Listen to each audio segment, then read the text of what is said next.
Which crystal would you recommend for manifesting abundance? Pyrite. Which crystal would you say for attracting love? Carnelian. Which crystal would you say for attracting finances or maybe dream career? Citrine. Which crystal would you say for attracting good health? Bloodstone. And hematite. Which crystal would you suggest for protection? Black tourmaline any day. Which crystal would you say for boosting confidence? Carnelian, rose quartz and amethyst. Combination of these three. Which crystal would you say for using anxiety? Amethyst any day. Amethyst. Which crystal would you suggest for improving our communication skills?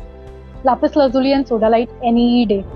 Now, for example, if you want to attract a foreign trip, now which crystal would you suggest for that?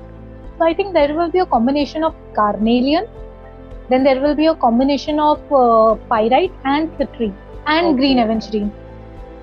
Which crystal would you suggest for us to make our dreams come true? So I think money magnet will be the best. It has a combination of tiger eye, citrine, pyrite, green aventurine and golden hematite. So it keeps you focused and attracts and do all the things.